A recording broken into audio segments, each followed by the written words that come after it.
Praise the lord.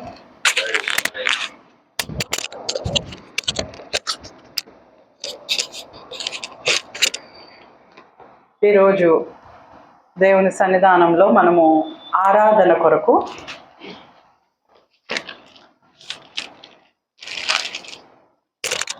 Zechariah రాసిన పుస్తకము మొదటి అధ్యాయం. జకరియా రాసిన పుస్తకము మొదటి అధ్యాయం నుండి 3వ వచనము. అందరం కలిసి చదువుకుందాం. జకరియా హగ్గాయి తర్వాత ఉంటుంది. జకరియా మొదటి అధ్యాయము 3వ వచనము. అందరం కలిసి చదువుకుందామండి. కాబట్టి నీవు వారితో ఇట్లనుము, సైన్యములకు అధిపతియగు యెహోవా సెలవిచ్చినదేమనగా, మీరు నా తట్టు తిరిగిన ఎడల నేను మీ తట్టు తిరుగుదునని సైన్యములకు అధిపతియగు యెహోవా సెలవిచ్చుచున్నాడు. ఇదే సైన్యములకు అధిపతియగు యెహోవా వాక్కు. చిన్న ప్రార్థన చేసుకుందాం. మహాప్రేమ గల తండ్రి, నీకు వందనాలు. ఉదయకాలం నుండి ఇప్పటి వరకు దేవాని సన్నిధానంలో సంతోషించుటకు ఇచ్చిన కృపను బట్టి నీకు వందనాలు. దేవా తండ్రి, మాట్లాడువాడువు, బోధించువాడువు, రక్షించువాడువు దేవా నీవే అయినందుకు నీకు స్తోత్రాలు. నీ సెలవు చాటును మరుగుపరుచుకొని నీవిచ్చిన వాగ్దానం ప్రకారము దేవా నీ మాటలు నా నోట్లో ఉంచి మాకు అందరికి కావలసిన దేవా తండ్రి, మేము ఆత్మతో సత్యముతో ఆరాధించుటకు కావలసిన వర్తమానమును మాకు అనుగ్రహించమని ఈ సమయాన్ని మీకే అప్పచెప్పుకుంటున్నాను తండ్రి. ఆమేన్. మరి జకరియా పుస్తకము, హగ్గాయి పుస్తకము, ఈ రెండు కూడా మనకి తెలుసు ప్రవక్తల గ్రంథాల్లో చిన్న ప్రవక్తలు అంటారు. అంటే వారు చిన్న ప్రవక్తలని వారిని తక్కువ చేసి మాట్లాడడం కాదు, కానీ వారు రాసిన పుస్తకాలు చిన్నవి. అదే యెషయా, ఇర్మియా ఇవి అయితే పెద్ద ప్రవక్తలు అని అంటారు, పెద్ద పుస్తకాలు కాబట్టి. అయితే హగ్గాయి కానీ జకరియా కానీ సైమల్టేనియస్ గా రచింపబడినాయి. అంటే వీరిద్దరూ కూడా ఒకే కాలంలో ఉన్నవారు, సమకాలికులు. ఇద్దరు కూడా ఒకే కాలంలో. ఎంత దగ్గరలో రాశారు అంటే 7వ నెల, అంటే దర్యావేషు పాలించినప్పుడు, దర్యావేషు రాజుగా ఉన్నప్పుడు, మనకు తెలుసు కదా, ఇజ్రాయేలీలు బబులోన్ చేత పట్టబడిన తర్వాత కోరేషు పర్షియా, బబులోన్ అసిరియా అయిపోయింది, బబులోన్ అయిపోయింది. బబులోన్ తర్వాత మీడియా పర్షియాకు వచ్చేసింది. ఈ పర్షియాలోని డేరియస్ ద గ్రేట్ అంటారు ఈయన్ని, దర్యావేషు 1, డేరియస్ 1 ఈయన. సో ఈయన కాలంలో వీళ్ళిద్దరూ ఉండేవారు. ఈయన కాలము, దర్యావేషు కాలంలో ఆయన 2వ సంవత్సరంలో పాలించినప్పుడు 7వ నెలలో హగ్గాయికి దేవుడు కలిగిన దర్శనం ద్వారా హగ్గాయి గ్రంథాన్ని రాశాడు. ఈ జకరియా వచ్చేసరికి 8వ నెలలో, ఆయన 7వ నెలలో రాస్తే ఈయన 8వ నెలలో రాశారు. అంత సమకాలికులుగా, ప్యారలల్ గా వీళ్ళిద్దరూ కూడా దేవుడు వేరే వేరే సందేశాలతో ఇద్దరిని కూడా దర్శించాడు.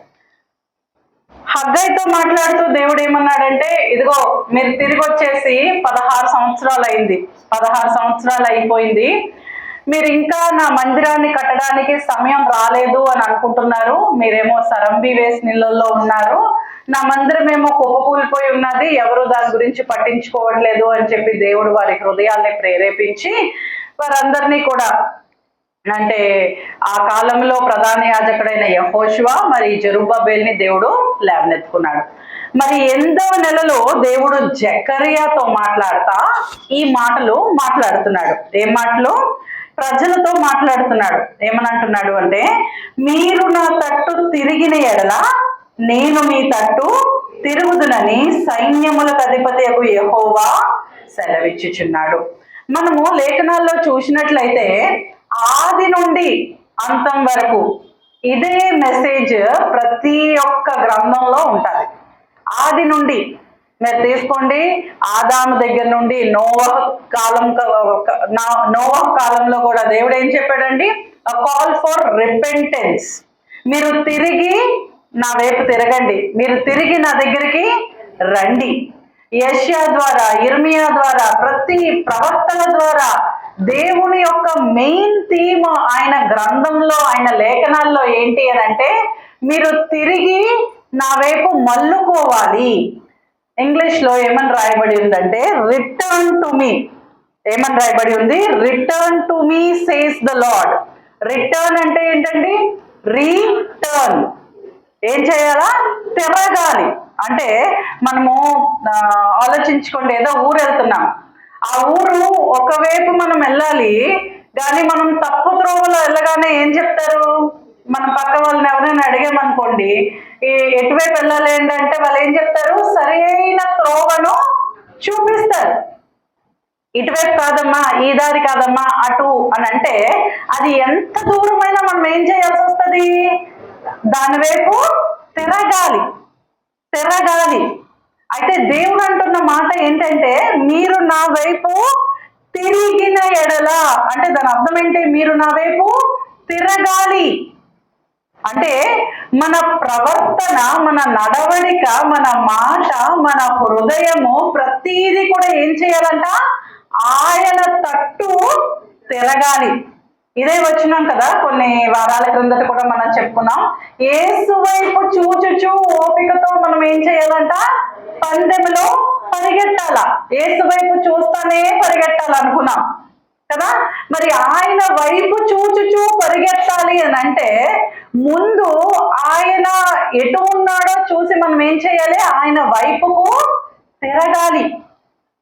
దేవుడు చెప్పాను కదా, లేఖనంలో ప్రతి ఒక్క జీవితం మనం చూసినా, ప్రతి గ్రంథము చూసినా, ప్రతి పుస్తకము చూసినా, లేకపోతే రాసిన లేఖనాలు ఏవి చూసినా సరే దేవుడు ఒకటే చెప్తా వచ్చాడు.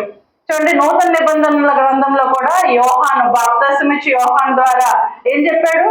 తిరగండి, రిపెంటెన్స్. యోహాను జీవితం అంతా కూడా ఆయన ఏం చేశాడు? ఆయన ఏం చేశాడు అని అంటే, ఎవరైతే పాపులు ఉన్నారో వాళ్ళందరికీ కూడా యేసు ప్రభువు త్రోవను సిద్ధపరిచాడు. అరణ్యములో ఏం చేశాడంట? ఆయన త్రోవను సిద్ధపరిచాడు, సరాలము చేశాడు. ఆయన బోధల కొరకు ప్రజలందరినీ కూడా సిద్ధపరిచాడు. ఆయన సిద్ధపరిచిన వాడుగా ఉన్నాడు. కాబట్టి విశ్వాసులుగా మనం గుర్తించవలసింది ఏంటి అంటే, మన విశ్వాస యాత్రలో ఒకసారి మనం ఏం చేస్తూ ఉంటాము అంటే, వెళ్ళకూడని దారుల్లో వెళ్ళిపోతూ ఉంటాం, తప్పిపోతూ ఉంటాం, కృంగిపోతూ ఉంటాం, పడిపోతూ ఉంటాం. అయితే దేవుని పిలుపు ఏంటి అని అంటే, తిరగాలి. మీరు నా వైపు తిరిగిన ఎడల నేను మీ వైపు తిరుగుదును. అది ఒక లా, అది ఒక ప్రిన్సిపల్. చూడండి, ఈ భూలోకం పనిచేసే విధానం దేవుడు ఎట్లా నిర్వహించాడంటే, భూలోకాన్ని కొన్ని లాస్, ప్రిన్సిపల్స్ తో అది వర్క్ చేస్తుంది. ప్రతిదానికి కూడా దేవుడు ఏం చేశాడంటే ఒక లా పెట్టాడు. ఇదిగో, సూర్యుడు ఎటువైపు ఉదయిస్తాడు? తూర్పు నుండే ఉదయిస్తాడు. ఎలాగైతే మనకి భౌతికంగా, ఫిజికల్ గా ప్రిన్సిపల్స్ ఉన్నాయో, ఆత్మీయంగా కూడా దేవుడు ఏం చేశాడు? ఆయన వాక్యానికి కొన్ని లాస్ పెట్టాడు. ఇక్కడ దేవుడు మన వైపు తిరగాలి, మన జీవితంలో ఆయన కలుగు చేసుకోవాలి, విశ్వాసంలో ఆయన మన కోసము ఏర్పాటు చేసిన ఆ ఔన్నత్యాన్ని మనం పొందుకోవాలంటే ఫస్ట్ స్టెప్ ఏంటంట? మనము ఆయన వైపు తిరగాలి. మరి భౌతికంగా దేవుడు మనకు కనిపించట్లేదు కదా, ఎట్లా తిరుగుతాము కదా? ఇప్పుడు చూసారా, సన్ఫ్లవర్ ఎందుకు అంటారంటే, అది ఈస్ట్ వైపు తిరిగి, సన్ ఎటువైపు ఉంటే అటువైపు తిరిగి అది ఏం చేస్తుంది? పుష్పిస్తుంది. సో మనము ఎవరి వైపు తిరగాలంట? యేసు వైపు తిరగాలి, దేవుని వైపు తిరగాలి. ఆయన ఎటున్నాడు, ఎక్కడున్నాడో కనుక్కోవాలి. మానవులు ఎవరికి తోచిన దారుల్లో వాళ్ళు వెళ్తూ దేవుడు ఇక్కడున్నాడేమో, అక్కడున్నాడేమో అని ఈ రోజు కూడా వివిధ కోణాల్లో ఏం చేస్తున్నారు? వెతుకుతా ఉన్నారు. చెట్లలో వెతుకుతా ఉన్నారు, పుట్టల్లో వెతుకుతా ఉన్నారు, ఇక్కడ వెతుకుతా ఉన్నారు, ఆకాశంలో వెతుకుతారు, వస్తువుల్లో వెతుకుతారు, ఇంకొక మనిషిలో కూడా వెతుకుతా ఉన్నారు. ఈ వెతికి తప్పిపోతున్న మానవాళికి దేవుడు ఏం చేశాడు? తమ పంపించి అక్కడ ఇక్కడ కాదు, లేఖనాల ద్వారా ఇదిగో నేను చూపిస్తున్నాను, నేనే మార్గము, నేనే సత్యము, నేనే జీవము. ఇదిగో నా వైపు మీరేం చేయాలా?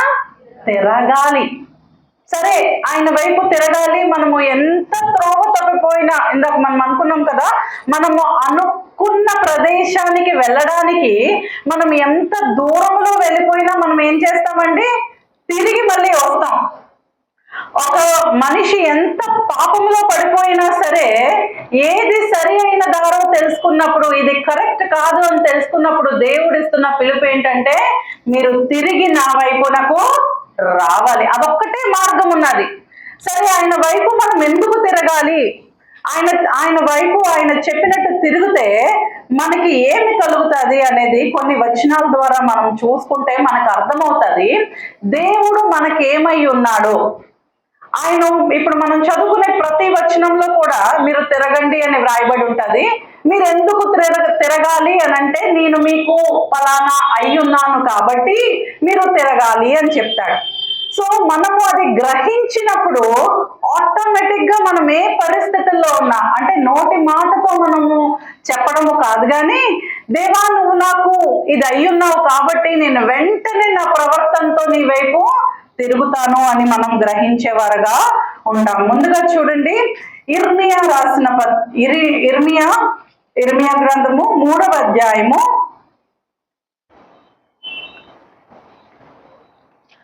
14వ వచనం చదువుకుందాము.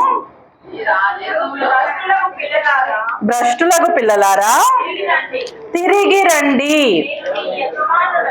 నేను మీ యజమానుడను. ఇదే యెహోవా వాక్కు. చూడండి, భ్రష్టులకు పిల్లలారా తిరిగి రండి, నేను మీ యజమానుడను. ముందుగా మనము దేవుని వైపు తిరగవలసిన అవసరం ఏది అని అంటే, ఆయన ఎవరంట? మనకి యజమానుడు. యజమానుడు అంటే ఎవరండి? ఇక్కడ ఇర్మియా రాస్తున్నాడు, వీరి పరిస్థితి ఎలా ఉందంటే, భ్రష్టులైన పిల్లలారా. యేసు ప్రభు వారు కూడా ఒకరిని భ్రష్టులారా అని పిలిచారు. ఎక్కడన్నాడు?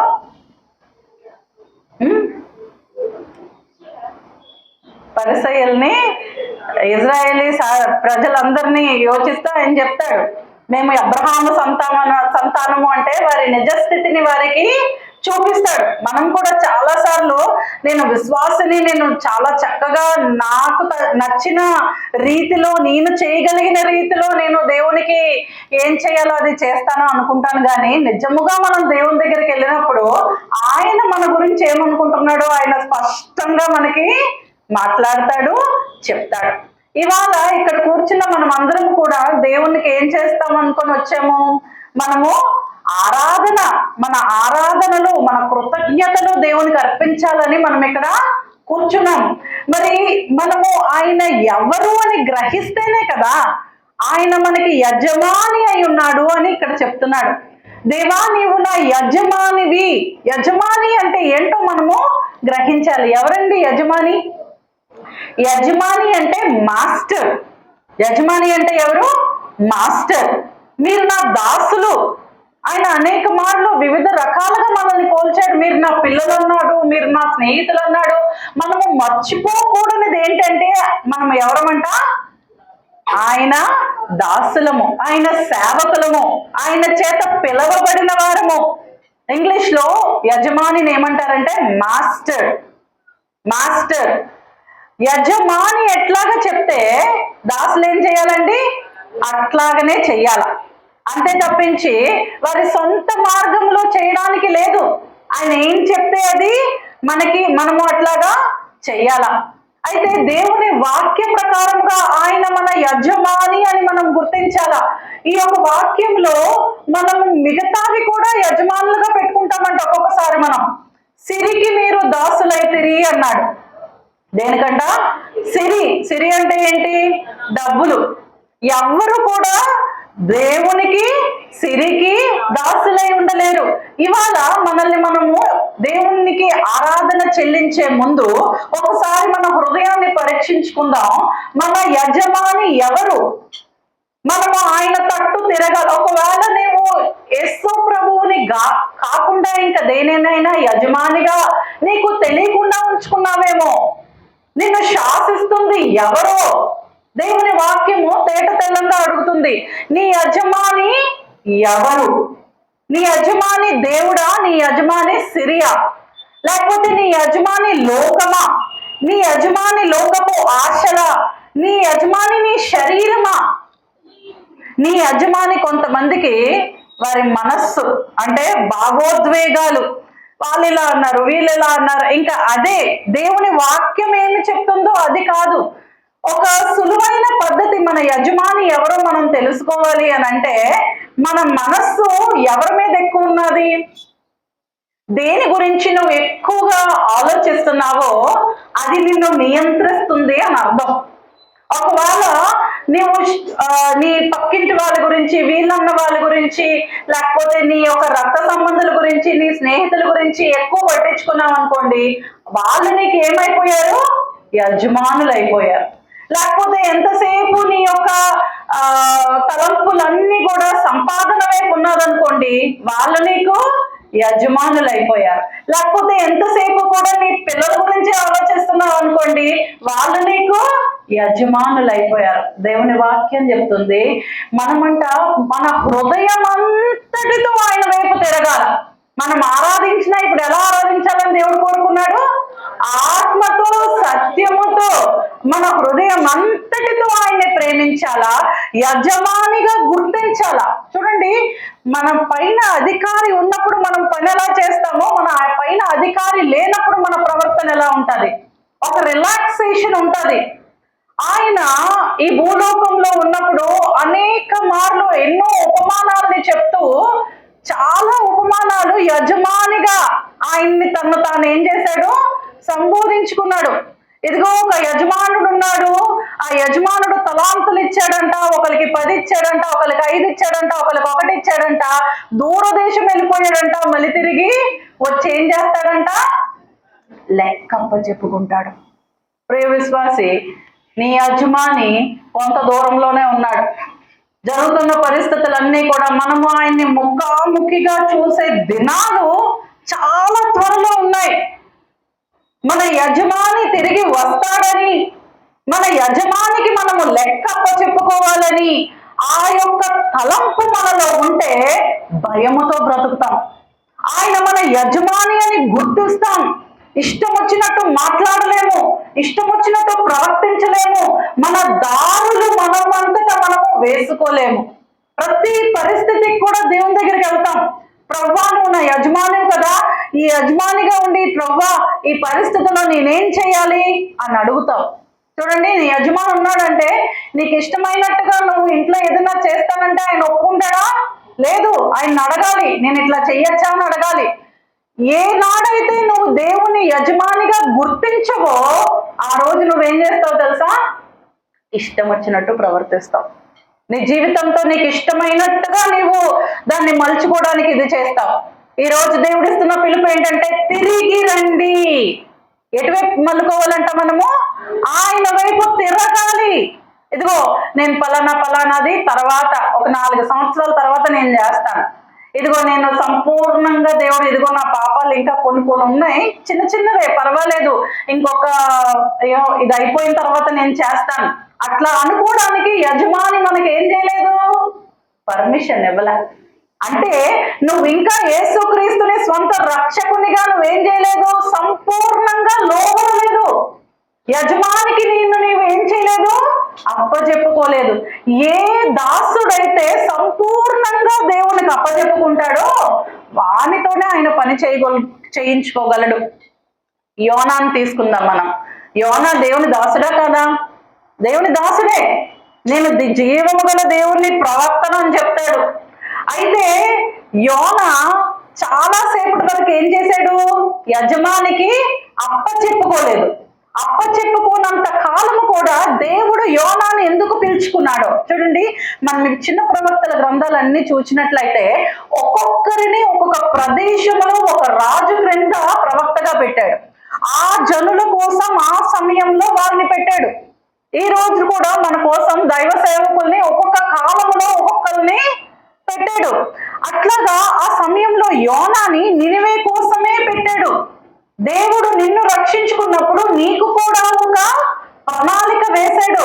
ఆ ప్రణాళిక ప్రకారము నువ్వేం చేయాలి? యజమానికి లోబడాలి. ఆ యజమానికి నువ్వు అలా లోబడినప్పుడే ఆయన నీ కోసం ఏదైతే నిర్ణయించాడో, ఆయన నీ కోసం ఏదైతే దాచి ఉంచాడో, ఆయనలో మనము పొందుకోయే స్వాస్థ్యాన్ని మనము పొందుకుంటాం. మనకి నచ్చిన రీతిలో మనం ఉన్నప్పుడు మనము యజమాని దగ్గర నుండి బలా మంచి దాసుడా అని మనము అనిపించుకునే వారిగా మనము ఉండమని జ్ఞాపకం చేసుకోవాలి. మన దినాలు చాలా తక్కువ ఉన్నాయి కనుక ఈ రోజైనా మనము దేవుని వైపు ఏం చేయాలండి? గట్టిగా తిరగాలి. ఎలా తిరగాలి? మన హృదయం అంతటితో తిరగాలి, మన మనస్సంతటితో తిరగాలి, మన ఆలోచనలతో తిరగాలి, మన నిర్ణయాలతో తిరగాలి, మన ప్రవర్తనతో తిరగాలి, మన మాటలతో తిరగాలి. ఇంకా సంపూర్ణంగా నీ శరీరానికి గాని, మనస్సుకి గాని, లేకపోతే నీ ఆత్మకు గాని సంబంధించినవేవి కూడా నీ స్వంతమై ఉండకూడదు. నీ యజమానికి నువ్వు సమర్పించుకుంటా ఈరోజు నీవు ఆరాధన చేయవలసిన దానిగా, చేయవలసిన వాడిగా ఉన్నావు. సో మొదటిగా మనం ఎందుకు ఆయన వైపు తిరగాలంటే ఆయన మన యజమానుడు గనుక. రెండవ చూద్దాం, చూడండి. యెషయా 44:22. మనము ఆయన వైపు ఎందుకు తిరగాలి? ఆయన మనకేమై ఉన్నాడు? అందరం కలిసి బిగ్గరగా చదువుతాము. 44:22 మంచు విడిపోవునట్లుగా నేను నీ అతిక్రమములను, మబ్బు తొలగిపోవునట్లుగా నీ పాపములను తుడిచివేసి ఉన్నాను. నేను నిన్ను విమోచి ఉంచున్నాను. నా యొద్దకు మల్లు కొనుము. మల్లు కొనుము అన్నా సరే తిరగడం అనే అర్థం. ఆయన వైపు మనం ఎందుకు తిరగాలంటే ఆయన మన విమోచకుడు గనక. ఎందుకంటే తిరగాలి మనము? నేను నిన్ను విమోచించి ఉన్నాను అంటున్నాడు దేవుడు. ఆయన మన విమోచకుడు గనుక మనం ఎందుకు ఆయన వైపు మనము తిరిగే వారంగా ఉండాలి. కేవలము ఆయన మనకి ఒక యజమానిగా ఉండి మనల్ని శాసించేవాడు మాత్రమే కాదు, కానీ ఆయన మనల్ని ఏం చేస్తున్నాడంటే విమోచకుడుగా మన జీవితంలో ఆయన ఉన్నాడు. చూడండి ఎట్లా విమోచిస్తాడంట మనల్ని. మంచు విడిపోవునట్లుగా నేను నీ అతిక్రమములను, మబ్బు తొలగిపోవునట్లుగా నీ పాపములను తుడిసివేసి ఉన్నాను. చాలా విషయాలు, పరలోక విషయాలు మనిషికి అర్థం కావడం చాలా కష్టం. మనకి అర్థం కాదు ఏది ఎట్లాగా అర్థం. నేను నీ పాపాలు తుడిచేశాను, నేను నీ అతిక్రమాలు తొలగించాను అంటే అది మనం అర్థం చేసుకోవడానికి దేవుడు ఇక్కడ మనకి ఒక ఎనలాగ్ ఇచ్చాడు. ఎనలాగ్ అంటే సూచన. ఇదిగో ఇట్లా నేను చేశాను. మంచు విడిపోవునట్లుగా. మంచు చూసారండి? మంచు ఎప్పుడు పడుతుంది? రాత్రి కాలంలో పడుతుంది. ఎప్పుడైతే టెంపరేచర్స్ అన్ని కూడా దిగిపోతాయో మంచు ఎక్కడ పడుతుంది? భూమి మీద, లేకపోతే చెట్ల మీద మనం మంచుని చూడగలుగుతాం. ఆ మంచు ఎప్పుడు విడిపోతుంది? ఎప్పుడైతే సూర్యుడు వస్తాడో మంచు ఏమవుతుంది? విడిపోతుంది. ఆ యొక్క సూర్యుడి యొక్క టెంపరేచర్ లేకపోతే దాని దాటికి, దాని యొక్క ఉష్ణోగ్రతకు మంచు ఏం చేయలేదు? నిలబడలేదు. మంచు ఏమైపోతుంది? అది విడిపోతుంది. మన పాపాలు కూడా ఎప్పుడైతే నీతి సూర్యుడు మన మీద ఉదయిస్తాడో మంచు విడిపోయినట్లుగా ఏమవుతుందంట మన జీవితం నుండి? అట్లాగా మన పాపాలు మన నుండి విడిపోతాయంట. చూడండి, మంచు ఉంటే ఏమవుతుంది? మంచిదే కదా, మంచు ఉంటే ఎదుగుతుంది కదా అని మనం అనుకోవచ్చు. కానీ మంచు ఈ యొక్క మంచు ఒకవేళ పూర్తిగా ఆకుని కప్పేసింది అనుకోండి, సూర్యరశ్మి ఆ యొక్క ఆకు మీద పడదు. సూర్యరశ్మి దాని మీద పడకపోతే ఫోటోసింథసిస్ అనే ప్రక్రియ జరగదు. చిన్నప్పుడు అందరం చదువుకున్నాం కదా, మనకి మామూలుగా తెలుసు మొక్క ఎదగడానికి ఏం కావాలి? సూర్యరశ్మి మనకి కావాలి. అట్లాగనే నీతి సూర్యుడు ఎప్పుడైతే మన మీద ఉదయిస్తాడో మనం ఎక్కడెక్కడైతే ఎదగకుండా ఉండిపోయామో మంచు విడిపోయిన తర్వాత ఏమవుతుంది? మొక్క ఎదిగినట్లుగా మనము ఎదుగుతాం. దేవుడు అన్నారు కదా, మీరు ఎంత ప్రార్థన చేస్తున్నా నా ప్రార్థన ఎందుకు వినట్లేదు ప్రభువా అంటే, రక్షించకుండానట్లు నా చెయ్యి కూర్చు కాలేదు కానీ మీ పాపములే నీకు మాకు ఏమవుతున్నాయి, అడ్డుగా నిలిచి ఉన్నాయి. ఆ పాపములు కానీ తొలగిపోకుండా అడ్డుగా ఉన్నట్లయితే, ఎట్లాగైతే ఒక మొక్క ఎదగదో మన జీవితం కూడా ఏమవుదండి, ఎదగదు, ఫలభరితంగా ఉండదు. దేవుడు దేనికోసం అయితే నేను రక్షించుకున్నాడో అది నీ జీవితంలో నా జీవితంలో జరగదు. కాబట్టి మన పాపాలు మంచు విడిపోయినట్లుగా ఏం చేయబడాలి, విడిపోవాలి. సో దేవుడు ఇక్కడ అంటున్నాడు, మంచు విడిపోనట్లుగా నేను నీ అతిక్రమములను, మబ్బు తొలగినట్లుగా నీ పాపములను తుడిచెదను. ఇక్కడ ఇంకొక ఎనలోగ్ ఏంటి అని అంటే, మబ్బు తొలగిపోయినట్లుగా. మనకి భారతదేశంలో మనకి ఉన్న అదృష్టం ఏంటంటే, అన్ని సీజన్స్ ఒక రోజులో కూడా మనం చూసేస్తాం. అప్పుడే ఎండ, అప్పుడే చల్లగా ఉంటది, అప్పుడే వర్షం కూడా ఉంటాం. కానీ వెస్టర్న్ కంట్రీస్ లో అక్కడ అంతా కొన్ని నెలల పాటు సూర్యరశ్మిని వాళ్ళు చూడలేరు, స్నో పడుతూనే ఉంటది. ఎప్పుడైనా మనకి ఒక 2 రోజులు అలా మబ్బు ఉంటే ఏమవుతుంది చెప్పండి, ఎండ కనబడదు కదా, ఎండ రాదు. మబ్బే ఉండినట్టు అట్లా ఉండిపోతే, ఎండ రాకపోతే ఎన్ని పనులు ఆగిపోతాయో. సో మనకి సూర్యరశ్మి అక్కడ కూడా అందదు.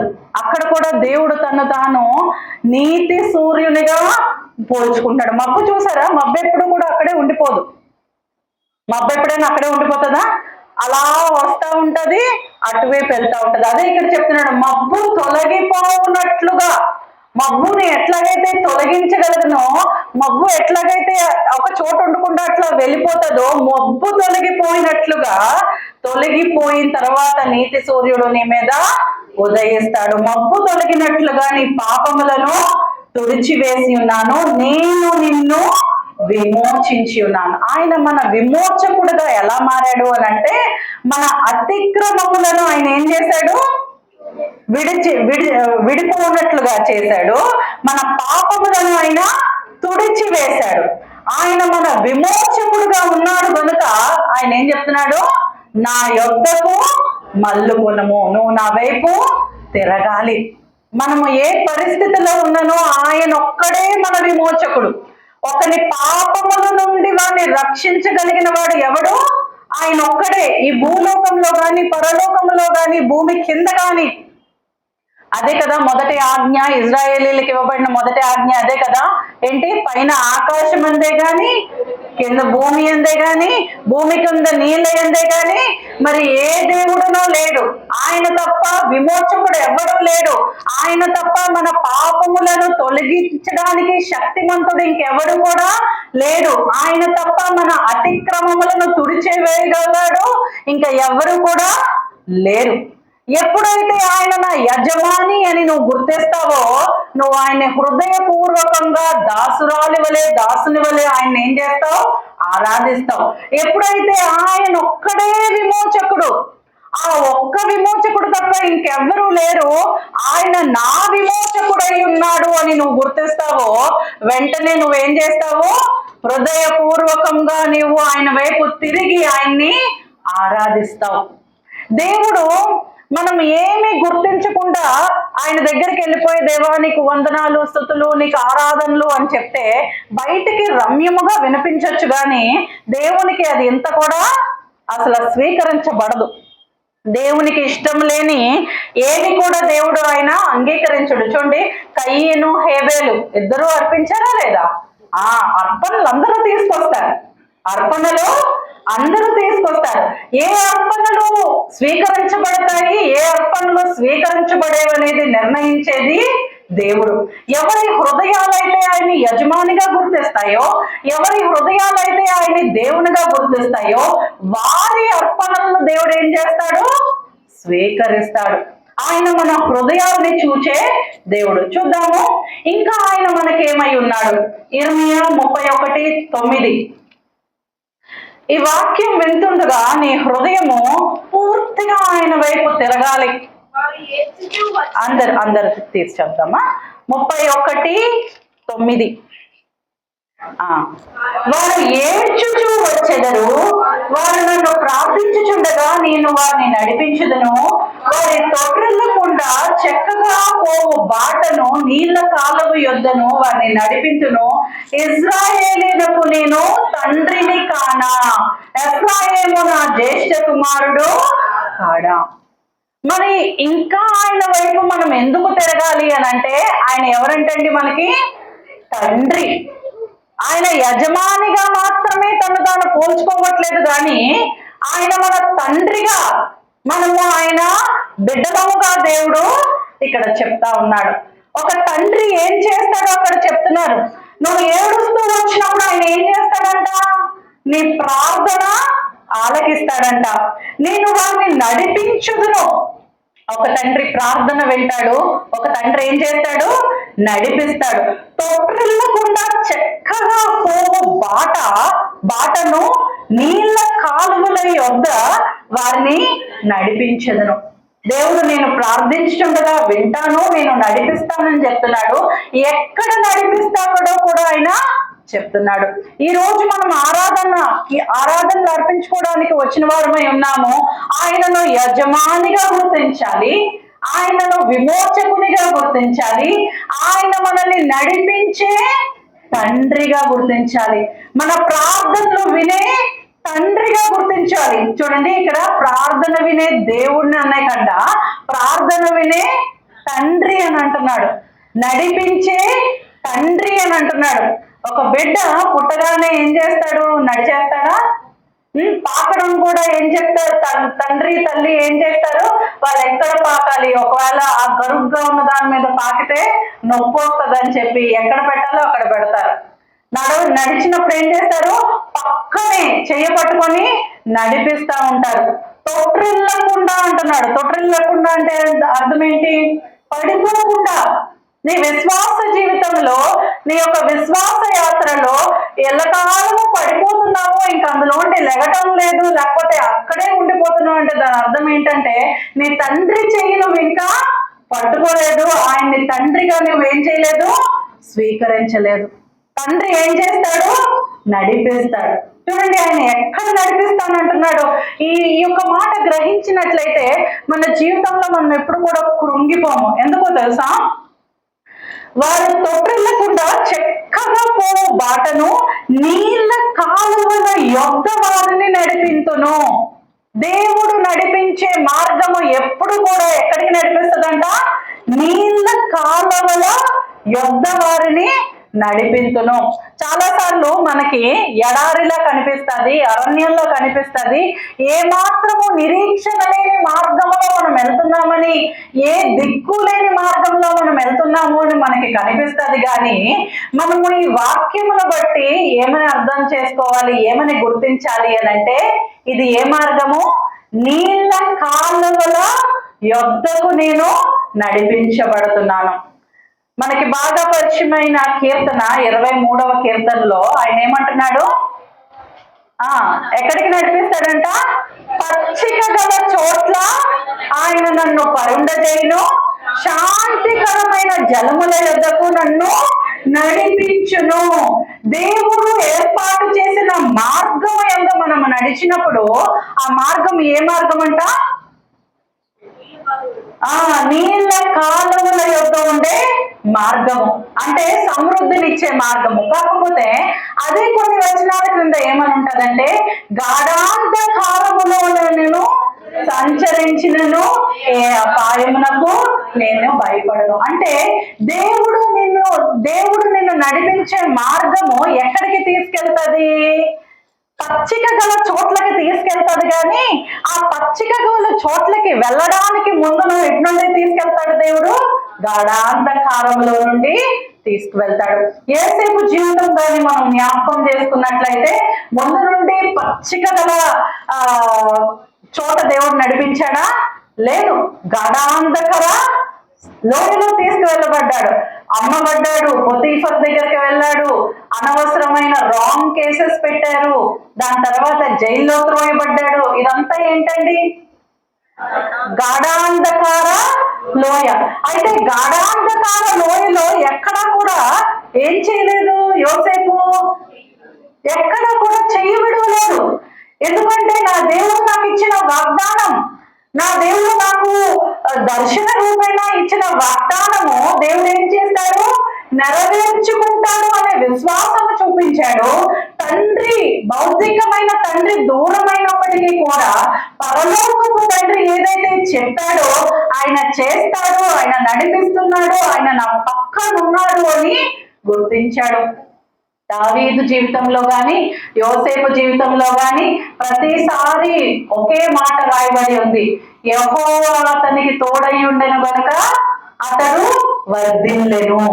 యెహోవా అతడికి తోడై ఉన్నాడు కనుక అతడు వర్ధిల్లెను.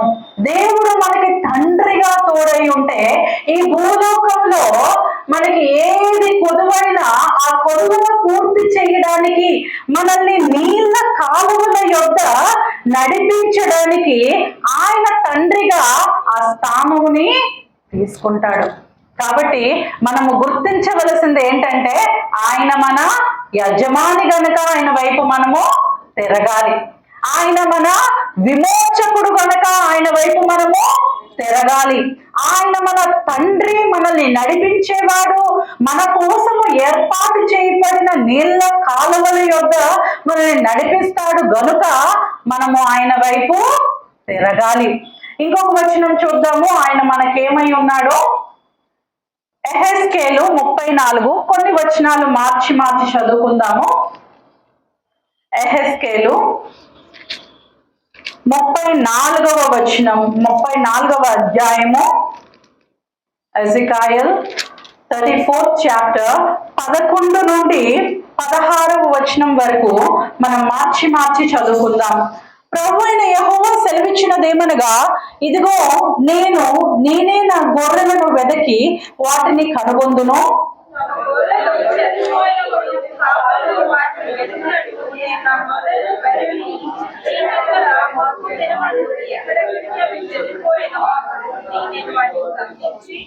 ఆయా జనుల్లో నుండి వాటిని తోడుకొని వచ్చి, ఆయా దేశంలో నుండి వాటిని సమకూర్చి, వాటి స్వదేశంలోనికి వాటిని తెచ్చి, పర్వతముల మీదను వాగుల యొద్దను దేశమందున్న సకలమైన కాపురపు స్థలములందును వాటిని మేపెదను.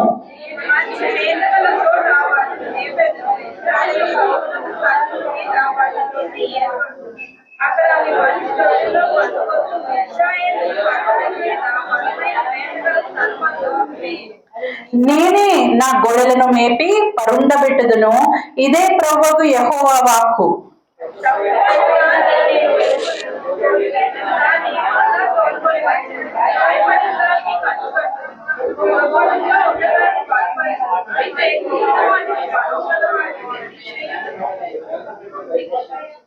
ఇక్కడ దేవుడు దేనిగా కనబడుతున్నాడు మనకి? కాపరి. ఆయన ఎవరటండి? మంచి కాపరి. ఆయన మన కాపరిగా ఉన్నాడు. మనము ఆయన వైపు ఎందుకు తిరగాలి అనేది ఇంకొక రీజన్, ఇంకొక ఇది ఏంటి అని అంటే, ఆయన మన కాపరి గనుక. ఆయన యజమాని మాత్రమే కాదు, తండ్రి మాత్రమే కాదు, విమోచకుడు మాత్రమే కాదు, ఆయన మన కాపరి అయి ఉన్నాడు. చూడండి, ఇక్కడ చూసినట్లయితే కాపరిగా నేనేమేం చేస్తాను అని ఆయన చెప్తున్నాడు. ఇదిగో నేనే నా గొర్రెలను వెతికి వాటిని కనుగొందును. మనం ముందు దేవుణ్ణి వెతిగామా? దేవుడు ముందు మనల్ని వెతికాడా? ఆయన మన కాపరిగా మనం గుర్తించినప్పుడు కేవలము ఆయన మనల్ని పచ్చిక గల చోట్లకు ఒక్కడికి తీసుకువెళ్తాడని మాత్రమే మనం గుర్తించడం కాదు, మనము ఎక్కడో తప్పిపోయి ఉన్న స్థలాల్లో నుండి దేవుడు మనల్ని ఏం చేశాడండి? మనల్ని వెతికాడు. చూడండి వచనంలో, 11వ వచనంలో, ఇదిగో నేనే నా గొర్రెలను వెతికి వాటిని కనుగొందును. కాపరి తన గొర్రెలు ఎక్కడున్నాయో వెతుకుతాడు. ఏం చేస్తాడండి? వెతుకుతాడు. తన గొర్రెలు తన స్వరం వింటాయి. అలాగే ఆయన స్వరము గొర్రెలకు తెలుసు, గొర్రెల స్వరము ఆయనకు తెలుసు.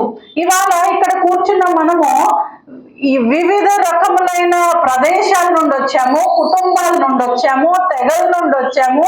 అసలు ఎవరమో మనకి తెలీదు. సార్వత్రిక సంఘంలో రేపొద్దున్న మనం పైకి వెళ్ళినప్పుడు అక్కడ ఎవరుంటారంట? నానా భాషలు మాట్లాడేవారు, వివిధ దేశపు వాళ్ళు, మనము ఎరగని వారు, ఎవరెవరినో దేవుడు ఎక్కడెక్కడ ఆయన గొర్రెలు ఉన్నారో ఆ గొర్రెలన్నిటినీ కూడా యేసుక్రీస్తు వారు ఏం చేశారండి? వెదికారు. ఆయన మన కాపరి అన్నప్పుడు మనకి ఏం గుర్తొస్తుందంటే, ఓకే కాపరి మనల్ని కాస్తాడు. కాసే ముందుగా ఆయన మనల్ని కాపరిగా, ఆయన మనకి కాపరి అవ్వడానికి ఆయన దొడ్డలోకి మనం పరిగెత్తుకొని రాలే. ఆయన ఏం చేశాడు? మనల్ని వెతుక్కున్నాడు. ఇది మనం జ్ఞాపకం చేసుకోవాలి. నన్ను వెదకిన నా కాపరి నుండి గొర్రె తప్పిపోయి ఎక్కడెక్కడికో వెళ్ళిపోతా ఉంటది. దావీదు తన గొర్రెల్ని కాస్తున్నప్పుడు ఎక్కడికి వెళ్ళిపోయింది ఆ గొర్రె? సింహం, మేబీ అది తప్పిపోయి ఉంటది. సింహం వచ్చి దాని కోరల దగ్గర తీసుకుంది. మనము కూడా తప్పిపోయి చెడిపోయిన మార్గములో, నశించిపోయే మార్గములో, ఈ నరకానికి వెళ్ళిపోయే మార్గములో రెండవ మరణము పొందడానికి చాలా దగ్గరగా వెళ్ళిపోయినప్పుడు దేవుడు ఏం చేశాడు? తన ప్రాణాన్ని అర్పించుకొని విమోచకునిగా, కాపరిగా మనల్ని అక్కడే విడిచిపెట్టేయకుండా కాపరి ముందుగా మనల్ని ఏం చేశాడు? వెదికాడు. మొదటిగా ఆయన మనల్ని వెదికిన కాపరి.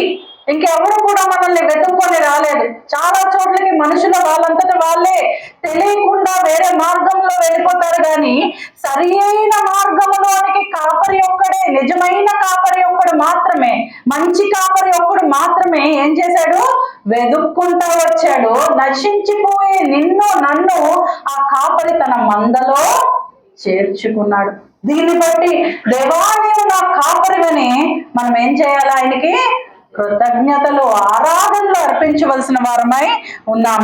రెండవదిగా 12వ వచనంలో, తమ గొర్రెలు చెదరిపోయినప్పుడు కాపరులు వాటిని వెదకున్నట్లు నేను నా గొర్రెలను వెదకి చీకటి గల మబ్బు దినమందు ఎక్కడెక్కడికి అవి చెదిరిపోయినో అక్కడక్కడి నుండి వాటిని తప్పించి. నేను ఆ జీవితాలను ఒకసారి ఆలోచించుకుంటే, మందలో చేర్చబడినప్పటికీ కూడా మనం ఏం చేసామండి? చెదరిపోయాం. ఏం చేయబడ్డాం? మనము చెదరిపోయాం. మందలో మన కాపరి ఉన్నప్పటికీ కూడా ఆయన యొక్క స్వరము వినకుండా అనేక మార్లు మబ్బు ఉన్న దినముందంట. మబ్బు అంటే ఇందాకే మనం చెప్పుకున్నాం కదా, పాపము, చీకటి ఉన్న దినాల్లో మనం ఏం చేసాము? అటు ఇటు చెదిరిపోయాం. నిన్నటి దినాన ఎన్ని విషయాల్లో నువ్వు నేను పడిపోయాం. మొన్నటి దినాన ఎన్ని విషయాల్లో నేను పడిపోయాం. దేవుడి వాళ్ళు మళ్ళీ మన వెదక్కొని తీసుకురాలేదా? మళ్ళీ ఆయన స్వరం వినిపించడానికి ఆయన మనల్ని కూర్చి మన ఊరికనే వచ్చేసామా మనందరం?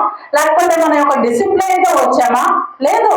దేవుడు అనుమతించకుండా, దేవుడు ఆకర్షించకుండా, దేవుడు పిలవకుండా, దేవుడు తన కృపా వాత్సల్యతను మనకి ఇవ్వకుండా ఏ ఒక్క మనిషి కూడా, చిన్న బిడ్డల నుండి పెద్దవారి వరకు ఏ ఒక్కరు కూడా ఇక్కడ కూర్చోలేదు.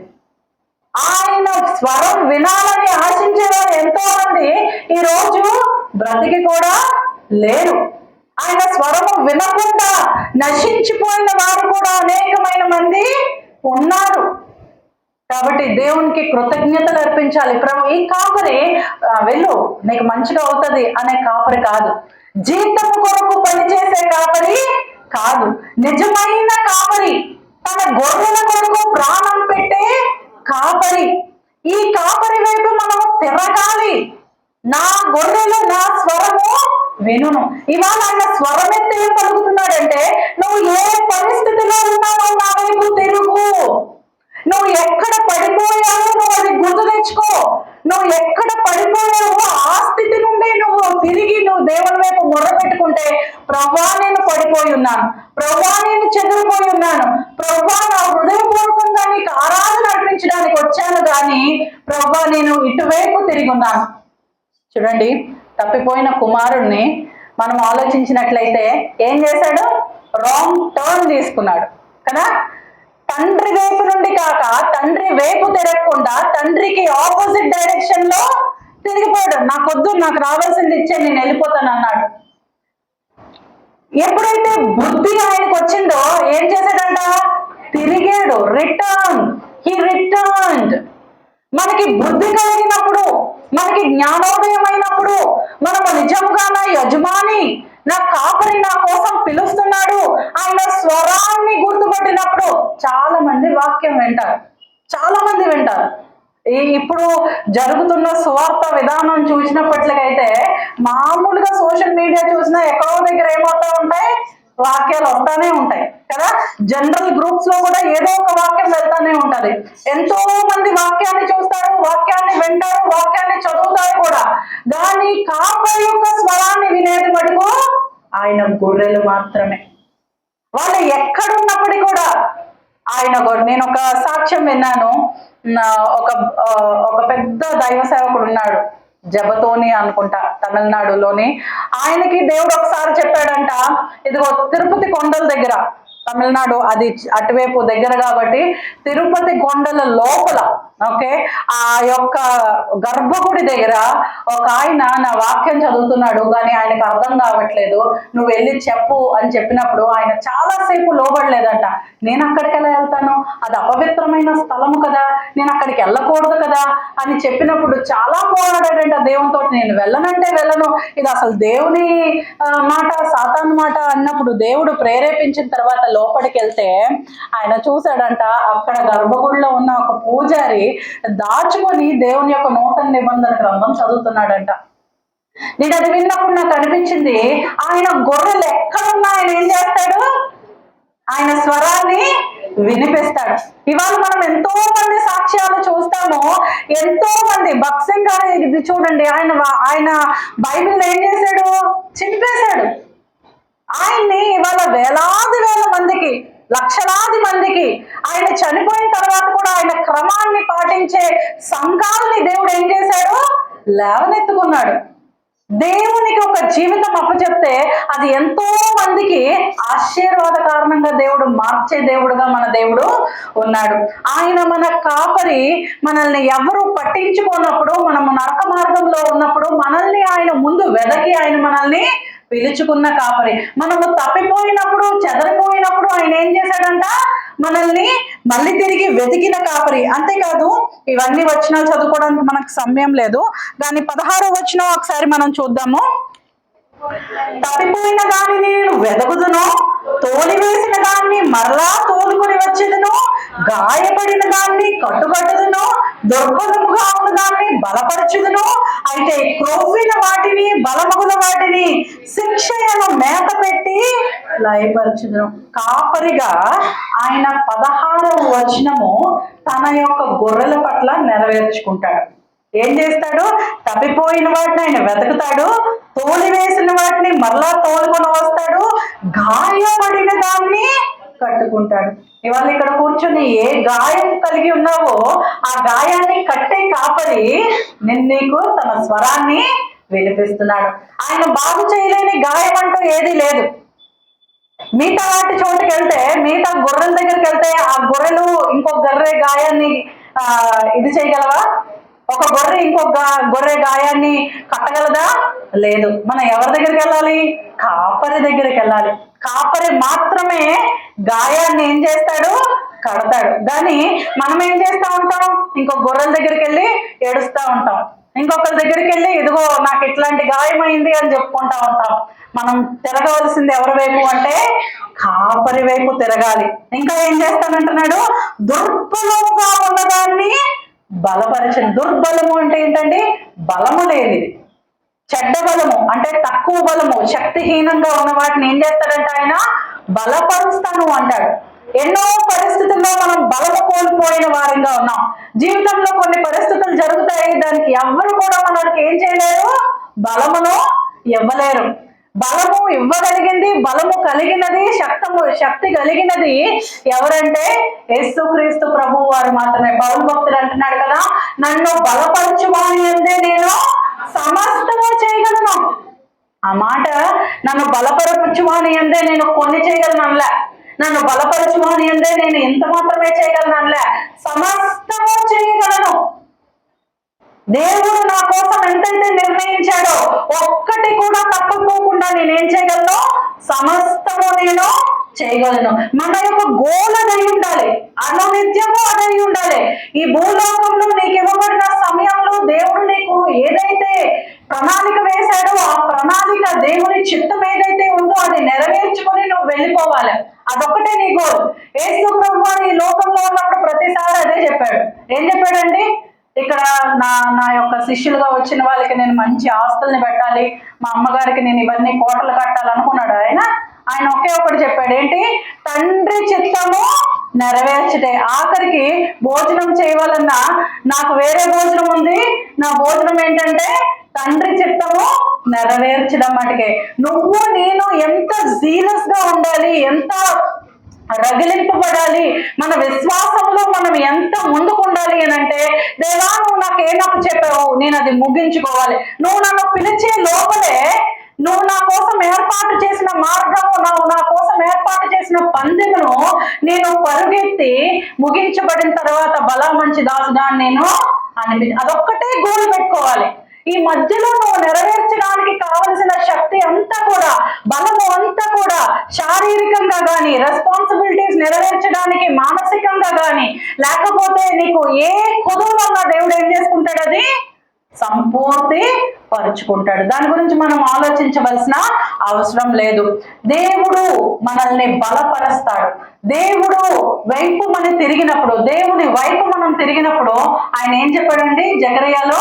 మీరు నా వైపు తిరిగిన ఎడల నేను నీ వైపు తిరిగేదను. అది ప్రిన్సిపల్, అది లా. దేవుని వైపు మనము తిరగాలి. అయితే ఊరికే తిరగాలి అని అంటే మనం మానవులుగా తిరగం. మనం తిరగాలి అని అంటే ఏం చేయాలో తెలుసా? చూడండి, నేను మామూలుగా జాస్పర్ అని పిలిచాను అనుకోండి, పలకడు. ఒకసారి స్కేల్ తీసుకోవడానికి వెళ్తున్నాను అనుకోండి, ఎంత దూరంలో ఉన్నా సరే వచ్చేస్తాడు. కాబట్టి దేవుడు ఏమై ఉన్నాడో, ఏం చేయగలడో మనం ఏం చేయాలా? గుర్తుపెట్టుకోవాలా. ఆయన మన యజమాని అని లెక్కప్ప చెప్పుకుంటాడని, నువ్వు మాట్లాడుతున్న ప్రతి మాటకి, నీకు ఇవ్వబడిన ప్రతి రోజుకి, ప్రతి క్షణానికి, నీకు ఇవ్వబడిన తలాంతుకి, నీకు ఇవ్వబడిన ఆరోగ్యానికి దేవుడు ఏం చేస్తాడు? లెక్క అప్ప చెప్పుకునే యజమాని. మనం ఇంక ఏ యజమానులకు కూడా మనము దాసులు అవ్వడానికి వీల్లేదు. మనకి ఇంకొక యజమాని ఉండడానికి వీల్లేదు. మన యజమాని మన దేవుడైన యేసుక్రీస్తు ప్రభువు మాత్రమే. అంతేకాదు ఆయన ఎవరు? మనకి విమోచకుడు. మన పాపాల నుండి, మన అతిక్రమాల నుండి మనల్ని రక్షించిన విమోచకుడు. ఆయన మన తండ్రి అయి ఉన్నాడు. మన చెయ్యి పట్టుకొని మనము తొట్టిల్లకుండా నడిపించే మన తండ్రి అయి ఉన్నాడు. మన ప్రార్థనలు వినే తండ్రి అయి ఉన్నాడు. కాబట్టి మనం ఏం చేయాలి? ఆయన వైపు తిరగాలి. మనుషుల వైపు తిరగకూడదు, పరిస్థితుల వైపు తిరగకూడదు. తండ్రి వైపు మనల్ని మనం త్రిప్పుకోవాలి. ఆయన మన కాపరిగా ఉన్నాడు. ఆయన మనల్ని ముందుగా బ్రతికిన కాపరిగా ఉన్నాడు. కాబట్టి మనము తిరగాలి. ఆఖరిగా ఒక్క వచనం చదివి ముగించుకుందాం. యోవేలుకు రాసిన 2వ పత్రిక 12, 13. యోవేలుకు రాసిన 2వ పత్రిక ఆఖరిగా మనము ఎలా తిరగాలి అని ఈ వచనం చెప్తుంది. యోవేలుకు రాసిన 2వ పత్రిక ఎవరన్నా తీస్తే చదవండి. 2వ పత్రిక 12, 13. ఇప్పుడైనను మీరు ఉపవాసం ఉండి కన్నీరు విడుచుచు దుఃఖించుచు ఎలా రావాలటండి? మనఃపూర్వకంగా, పైపైన కాదు.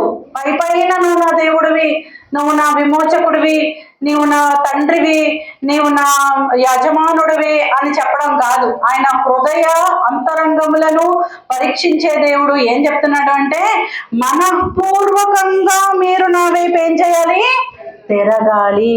మనఃపూర్వకంగా మీరు నా వైపు తిరగాలి. ఇది దేవుని ఆజ్ఞ. ఇది మనకి ఇవ్వబడిన ఒక, లేకపోతే అంటే నీ ఇష్టం, చాయిస్ కాదు. అంటే చేస్తే చెయ్యమ్మా, నీకు నచ్చితే ఉపవాసం ఉండు. ఉపవాసం అంటే కేవలం భోజనం మానేయడం కాదు. సేవకులు మనకు చెప్తా వచ్చారు కదా, యెషయా గ్రంథంలో ఆయనకి అంగీకరింపబడే ఉపవాస తీరున్నది. సో మనపూర్వకంగా ఆయన ఏం చెప్తున్నాడు? కన్నీరు విడుచుచు. కన్నీరు విడవడం అంటే సంపూర్ణమైన పశ్చాత్తాపముతో ఆయన వైపు తిరిగి దుఃఖించుచు మనపూర్వకంగా తిరిగి నా యొద్దకు రండి. ఎందుకు రావాలి అంటే 13వ వచనంలో, మీ దేవుడైన యెహోవా కరుణావాత్సల్యము గలవాడును శాంతమూర్తియు అత్యంత కృపగలవాడై ఉండి తాను చేయనుద్దేశించిన కీడు చేయక పశ్చాత్తాపడుచు గనుక మీ వస్త్రములను కాక మీ హృదయమును చింపుకొని ఆయన తట్టు తిరుగుడి. ఎలా తిరగాలంట? హృదయములను చింపుకొని. యూదులు ఏం చేసేవారు? వాళ్ళ బట్టలు చింపుకొని బూడిదలో కూర్చొని బూడిద నెత్తి మీద వేసుకొని ఉపవాసం ఉండేవారు. అది ఒక సింబాలికల్ రీజన్ ఆయన వైపు తిరుగుతున్నట్టు. సో రాను రాను ఏం జరిగిందంటే అలవాటు క్రమేణా అట్లా చేయడం మొదలు పెట్టారు, దేవుడి నుండి ఏమన్నా తెచ్చుకోవాలి అని అంటే. సో దేవుడు అన్నాడు, నీ బట్టలు నువ్వు చింపుకుంటే నేను చూడను. ఏం చింపుకోవాలా? నీ హృదయాన్ని చింపుకోవాలా, మనపూర్వకంగా నా వైపు తిరగాల. ఇంకా నువ్వు ఆడుకుంటూ పాడుకుంటా విశ్వాసిగా ఉండడానికి, చిన్న బిడ్డగా ఉండే విశ్వాసిగా ఉండడానికి వీలు లేదు. పరిపక్వము చెందాల, ఎదగాల. దేవుడు అప్పగించిన రెస్పాన్సిబిలిటీస్ మనము నెరవేర్చే వారంగా ఉండాలా. ఈ మాటలు గుర్తుపెట్టుకొని దేవుడు మన జీవితంలో మనకేమై ఉన్నాడో గుర్తు తెచ్చుకొని మనపూర్వకంగా ఆయన వైపు తిరిగి హృదయపూర్వకంగా ఆత్మానుసారంగా మనము ఆరాధనలో చెల్లించుదుముగాక. ఆమేన్.